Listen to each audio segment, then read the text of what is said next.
This is lecture number second of rotational motion और इस part में हम मोमेंट ऑफ इनर्शिया को कंटिन्यू करेंगे। लास्ट क्लास में पॉइंट ऑब्जेक्ट के लिए मोमेंट ऑफ इनर्शिया हम लोगों ने पढ़ा था mr² होता है पॉइंट मास के लिए। और फिर हमने पढ़ा था कि अगर आपके पास एक्सटेंडेड ऑब्जेक्ट है तो उस एक्सटेंडेड ऑब्जेक्ट में हम क्या करते हैं, एक छोटा सा मास कंसीडर करते हैं dm, जिसका एक्सिस ऑफ रोटेशन से डिस्टेंस है r। तो फिर हम क्या करते हैं, इस dm वही सेम फॉर्मूला लगाते हैं mr² पर m के जगह पे dm और r² और पूरा इंटीग्रेट करते हैं। तो आपके पास क्या आ जाता है, पूरा जो एक्सटेंडेड ऑब्जेक्ट का जो मोमेंट ऑफ इनर्शिया है वो आ जाता है। तो उसी को कंटिन्यू करके हम पहला जो पढ़ रहे हैं एक्सटेंडेड ऑब्जेक्ट, वो है आपके पास रॉड। तो हम बात करने जा रहे हैं moment of inertia of rod. अब देखिए यहां पे सबसे इंपॉर्टेंट क्या है कि जो एक्सिस ऑफ रोटेशन है वो कहां से पास कर रहा है। तो moment of inertia of rod निकालने के लिए अभी जो हम एक्सिस ऑफ रोटेशन कंसीडर कर रहे हैं वो इस रॉड के एक कॉर्नर से पास कर रहा है, आप क्लियरली देख सकते हैं। तो यहां पे इंपॉर्टेंट क्या है कि एक्सिस कॉर्नर से पास कर रहा है। हम क्या करेंगे, एक छोटा सा मास कंसीडर करेंगे dm, जिसका लेंथ होगा dx। रॉड का एक छोटा सा पार्ट कंसीडर करेंगे जिसका लेंथ होगा dx, मास होगा dm और एक्सिस ऑफ रोटेशन से डिस्टेंस होगा x। रॉड का टोटल लेंथ है l। तो वही हम लगाएंगे, जो dm मास है इनटू एक्सिस ऑफ रोटेशन से उसका डिस्टेंस, परपेंडिकुलर डिस्टेंस और उसका इंटीग्रेशन। डन। अच्छा, इस dm मास को निकालने का तरीका सीखिए। अगर रॉड का लेंथ l है तो टोटल मास कितना होगा, कैपिटल M। रॉड का मास आपको m कैपिटल M दे रखा है, तो यूनिट लेंथ के लिए क्या हो जाएगा, m/l मास। और dx लेंथ के लिए जो मास होगा उसको dm बुलाएंगे, क्योंकि छोटे से लेंथ के लिए जो मास होगा उसको dm बुलाएंगे, और ये हो जाएगा m/l into dx unitary method से। तो dm के जगह पे आप ये रखिएगा इंटू x²। m/l कांस्टेंट है, उसको बाहर निकालिएगा, x² dx। इसका इंटीग्रेशन करेंगे तो x² का जो इंटीग्रेशन होता है वो x³/3 होता है। लिमिट डालेंगे सॉल्व करेंगे तो आपको डायरेक्ट रिजल्ट याद होना चाहिए कि अगर रॉड का मोमेंट ऑफ इनर्शिया लिखना है और एक्सिस ऑफ रोटेशन एक कॉर्नर से पास कर रहा है तो उसका मोमेंट ऑफ इनर्शिया होता है ml²/3। वहीं पे एक स्टैंडर्ड रिजल्ट होता है कि रॉड के सेंटर से अगर एक्सिस ऑफ रोटेशन पास कर रहा है तब मोमेंट ऑफ इनर्शिया लिखते हैं हम ml²/12। यानी सेंटर से एक्सिस ऑफ रोटेशन पास कर रहा है, मोमेंट ऑफ इनर्शिया ml²/12। एक कॉर्नर से पास कर रहा है तो moment of inertia ml²/3। Very important. तो हम कुछ स्टैंडर्ड रिजल्ट लिख सकते हैं। कॉर्नर से पास कर रहा है ml²/3, सेंटर से पास कर रहा है ml²/12। अगर एक्सिस ऑफ रोटेशन रॉड से ही पास कर रहा है तब जीरो होगा, क्योंकि पूरा जो मास होगा वो एक्सिस ऑफ रोटेशन पे लाई कर रहा है, तब तो moment of inertia zero. Similarly इस केस में जीरो। लेकिन अगर रॉड जो है एक्सिस ऑफ रोटेशन से थीटा एंगल पे है, तो अब देखिए इसको निकालने का एक तो तरीका, आप कंपोनेंट ले लीजिए इस रॉड का। पर अब आप देखिए एक्सिस ऑफ रोटेशन कॉर्नर से पास कर रहा है तो ml²/3 होगा। अब इसका कंपोनेंट, इसका परपेंडिकुलर डिस्टेंस ये वाला होगा एक्सिस ऑफ रोटेशन से, तो ये एंगल अगर थीटा है तो ये हो जाएगा l cos थीटा, ये हो जाएगा l sin थीटा, तो ये हो जाएगा sin² थीटा। ये आ गया। डन। अच्छा, नेक्स्ट जो मोमेंट ऑफ इनर्शिया बात करेंगे वो है moment of inertia of ring अभी जो एक्सिस ऑफ रोटेशन पास कर रहा है उसके सेंटर से पास कर रहा है। अगर एक्सिस ऑफ रोटेशन सेंटर से पास कर रहा है तब रिंग के कारण जो मोमेंट ऑफ इनर्शिया होता है वो होता है mr²। एक्सिस ऑफ रोटेशन बहुत इंपॉर्टेंट है, जो सेंटर से और परपेंडिकुलर टू द सरफेस से पास कर रहा है। कुछ स्टैंडर्ड रिजल्ट है, जैसे जो रॉड है, रॉड के सेंटर से पास कर रहा है तो ml²/12। रॉड के कॉर्नर से पास करेगा तो ml²/3। रिंग का mr², डिस्क का इसका आधा mr²/2। अच्छा, रिंग से ही मिलके बना होता है हॉलो स्फीयर, तो जो रिंग का वही हॉलो स्फीयर का mr²। डिस्क से ही बना होता है सॉलिड स्फीयर, सॉरी ये हॉलो सिलेंडर है, हॉलो सिलेंडर है, ये सॉलिड सिलेंडर है, वो होता है mr², क्योंकि ये छोटे छोटे डिस्क से बना होता है। सॉलिड स्फीयर का 2/5 mr², हॉलो स्फीयर का 2/3 mr²। अब एक इंपॉर्टेंट केस है, वो है लेमिना का केस। लेमिना जो होता है ये 2D ऑब्जेक्ट होता है, और हम ऐसा मानते हैं, देखिए ये जो है ये आपके पास लेमिना है, और हम ऐसा मानते हैं कि जो लेमिना होता है वो मल्टीपल रॉड से बना होता है। तो यानी कि ये रॉड से ही बना होता है।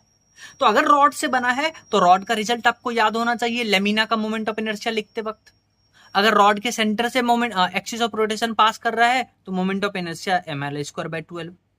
अगर रॉड के कॉर्नर से पास कर रहा है एक्सिस ऑफ रोटेशन तो moment of inertia ml²/3। Done. अब देखिए ध्यान से, अब ध्यान से सुनिएगा, जो एक्सिस ऑफ रोटेशन है, अगर एक्सिस ऑफ रोटेशन के पैरेलल कोई मास है, पैरेलल मास कौन सा होगा? पैरेलल मास कौन सा होगा? ये मास पैरेलल होगा। तो एक्सिस ऑफ रोटेशन से पैरेलल वाला जो लेंथ है, मास नहीं लंबाई जो है, उसको हम कंसीडर नहीं करते हैं मोमेंट ऑफ इनर्शिया। जैसे आप देखिए ये लेमिना है, एक्सिस ऑफ रोटेशन ये है, इसके पैरेलल लंबाई कौन सा होगा? ये लंबाई होगा, ये लंबाई होगा, यानी कि जो डब्ल्यू लंबाई है वो एक्सिस ऑफ रोटेशन के पैरेलल है। तो इस डब्ल्यू लेंथ को हम कंसीडर नहीं करेंगे मोमेंट ऑफ इनर्शिया लिखते वक्त। तो अगर इस लेमिना को हम मल्टीपल रॉड से, ऐसा समझते हैं कि मल्टीपल रॉड से बना है, तो मान लेते हैं ये रॉड है एक, तो अब देखिए रॉड के सेंटर से पास कर रहा है, तो नीचे तो 12 लिखेंगे क्योंकि रॉड के सेंटर से पास कर रहा है, तो ml²/12 होता है। मास लिखेंगे m। लेंथ कौन सा लेंगे? हाँ, लेंथ एक्सिस ऑफ रोटेशन के परपेंडिकुलर वाला लेंगे, पैरेलल वाला नहीं लेंगे। एक्सिस ऑफ रोटेशन ये है, पैरेलल लेंथ है w, परपेंडिकुलर लेंथ है l, तो यहां हम परपेंडिकुलर लेंथ कंसीडर करेंगे l²। जैसे आप इसको समझिए, ये बहुत बहुत कॉन्सेप्ट क्लियर करेगा। ये लेमिना है, एक तो लेंथ है a और एक लेंथ है b, यानी कि लेंथ और विड्थ दिया गया है। अब देखिए एक्सिस ऑफ रोटेशन पास कर रहा है ऐसे, तो हम क्या करेंगे, इसको एक रॉड मानेंगे। तो रॉड के सेंटर से अगर पास कर रहा है तो नीचे लिखेंगे 12। अब लेंथ कौन सा लेंगे? मास तो m लिख दें, लेंथ कौन सा लेंगे? एक्सिस ऑफ रोटेशन के जो पैरेलल वाला लेंथ है a, इसको नहीं कंसीडर करेंगे। जो परपेंडिकुलर वाला लेंथ है b, उसको यहां कंसीडर करेंगे। डन। एक और एग्जांपल देखिए, जैसे आप ये एग्जांपल देखिए, ये आपके पास लेमिना है, इसका विड्थ गिवन है और इसका लेंथ गिवन है, हाइट गिवन है a। एक्सिस ऑफ रोटेशन देखिए कैसे पास कर रहा है, ये ज्यादा इंपॉर्टेंट है। अब इसको हम क्या करेंगे, एक रॉड कंसीडर करेंगे। इसको हम क्या करेंगे, ऐसे रॉड कंसीडर करेंगे, ऐसे रॉड कंसीडर करेंगे। तो अब देखिए एक्सिस ऑफ रोटेशन रॉड के कॉर्नर से पास कर रहा है। अगर रॉड के कॉर्नर से पास कर रहा है तो ml²/3 लिखेंगे। तो यहां पहले देखिए नीचे 3 लिख दिए, डन, और मास लिख दिए। अब यहां जो लेंथ लेंगे वो कौन सा लेंथ लेंगे?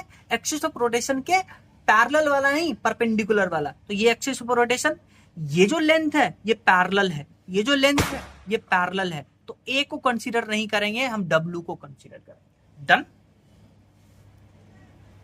नेक्स्ट हम पढ़ने जा रहे हैं थ्योरम। ये थ्योरम हमें हेल्प करेगा अगर आपको एक एक्सिस के थ्रू मोमेंट ऑफ इनर्शिया पता है तो दूसरे एक्सिस के थ्रू हम मोमेंट ऑफ इनर्शिया निकाल सकते हैं इस थ्योरम के हेल्प से। पहला थ्योरम है परपेंडिकुलर एक्सिस थ्योरम। तो मान लेते हैं आपके पास एक एक्सटेंडेड ऑब्जेक्ट है और ये उसका एक्सिस ऑफ रोटेशन है जेड के अलोंग। तो अब ये जो एक्सटेंडेड ऑब्जेक्ट है, ये जो जेड एक्सिस है उसके परपेंडिकुलर है, इस प्लेन के परपेंडिकुलर है, और दो एक्सिस उसके प्लेन में है, एक्स और वाई। और ये जो परपेंडिकुलर एक्सिस थ्योरम है ये सिर्फ और सिर्फ 2D ऑब्जेक्ट के लिए एप्लीकेबल है, जैसे रिंग, डिस्क और लेमिना के लिए। डन।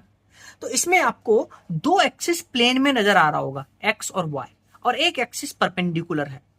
तो जो परपेंडिकुलर एक्सिस है उसके अलोंग जो मोमेंट ऑफ इनर्शिया होता है, it is equal to moment of inertia of the plane, जो एक्सिस प्लेन से पास कर रहा है।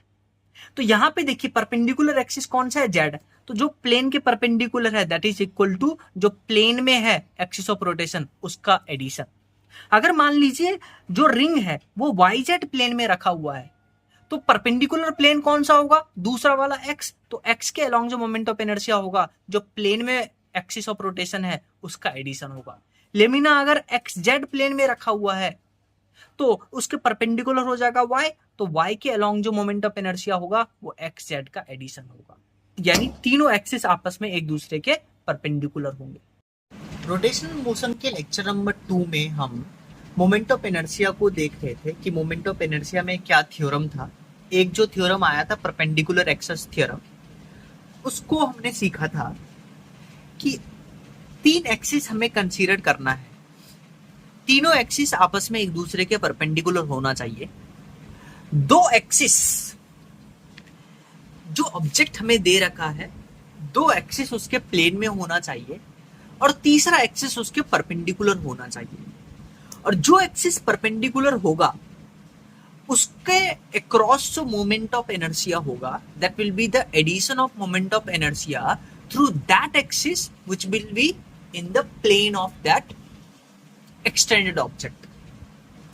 उसी कर्म को आगे बढ़ाते हुए आइए एग्जाम्पल देखते हैं। आपके पास रिंग है। अब आपको पता है रिंग में अगर एक्सिस उसके सेंटर से और परपेंडिकुलर पास कर रहा है तो उसका मोमेंट ऑफ इनर्शिया होता है mr²। यस और नो? डन। अच्छा, हमें निकालना है रिंग के डायमीटर के अलोंग मोमेंट ऑफ इनर्शिया।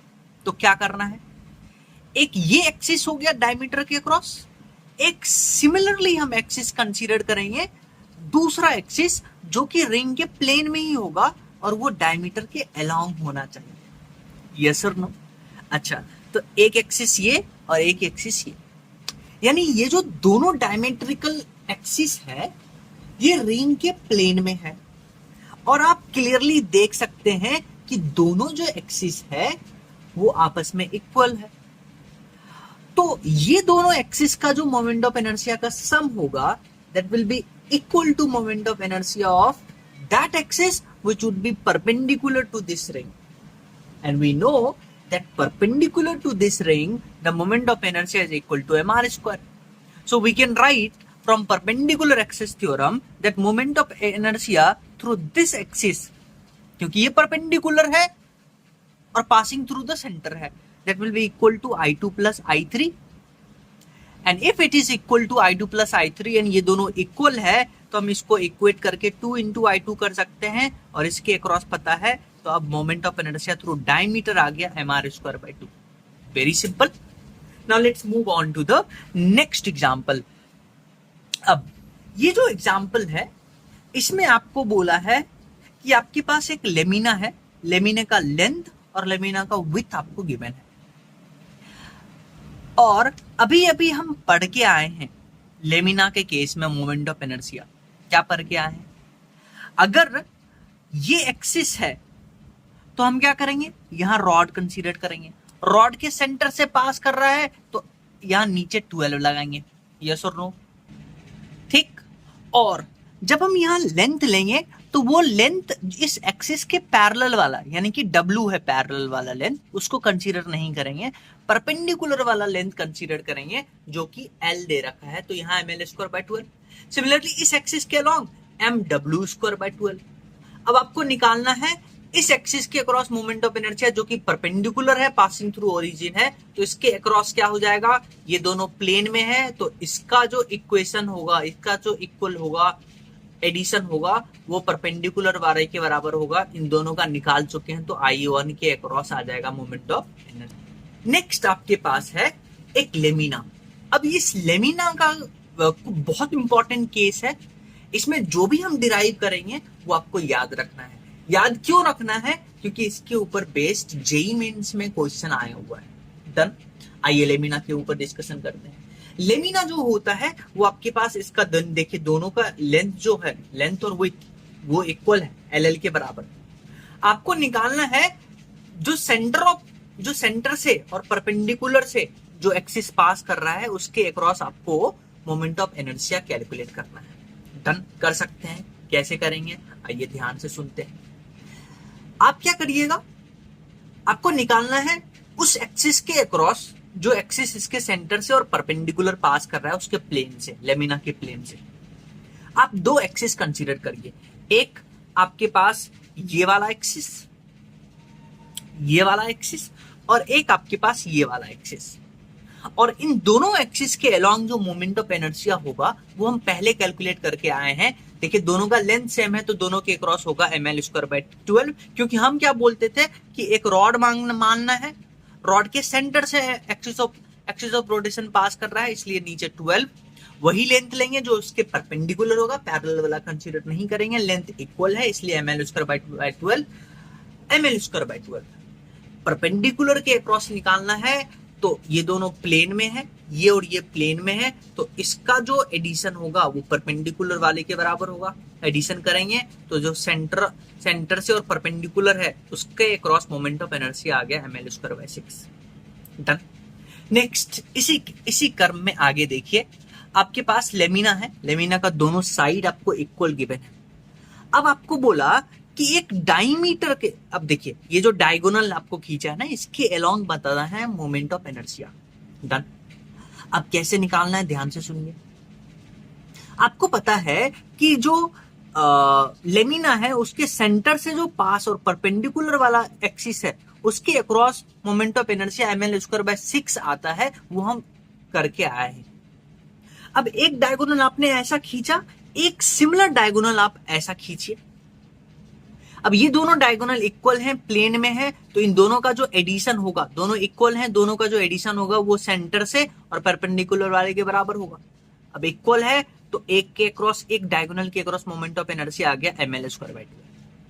अब आप चाहे कोई सा भी डायगोनल खींचिए, ये डायगोनल जो सेंटर से, ऐसा डायगोनल जो सेंटर से पास करता होगा, चाहे आप ये डायगोनल खींचिए चाहे आप ये डायगोनल खींचिए, कोई सा भी डायगोनल जो लेमिना के प्लेन में है और सेंटर से पास कर रहा है उसके अक्रॉस मोमेंट ऑफ इनर्शिया हमेशा ml स्क्वायर बाय 12 आएगा।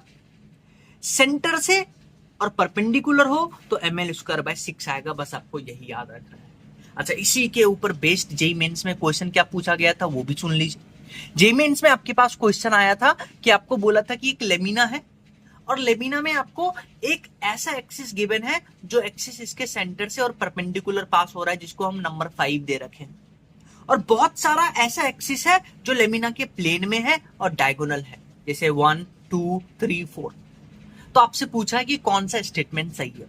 आपको पता है जो भी डायगोनल एक्सिस होगा लेमिना के प्लेन में, उन सब के अक्रॉस जो मोमेंट ऑफ इनर्शिया होगा वो ml स्क्वायर बाय 12 होगा, सेम होगा। तो क्या हम ये स्टेटमेंट बोल सकते हैं? ये बिल्कुल सही स्टेटमेंट है। जो एक्सिस 5 जो कि परपेंडिकुलर है और सेंटर से पास कर रहा है, उसके across moment of inertia ml square by 6 होगा। डन। अच्छा, फिर हम ऐसा भी बोल सकते हैं कि जो सेंटर से और परपेंडिकुलर से है वो इन दोनों के इक्वल होगा, क्योंकि ये दोनों इक्वल हैं तो नीचे आएंगे तो 12 हो जाएगा, नीचे आएंगे तो 6 हो जाएगा। इन दोनों का एडिशन करेंगे और सिमिलरली I3 प्लस I4। तो यहां पे that is the end of lecture number 2।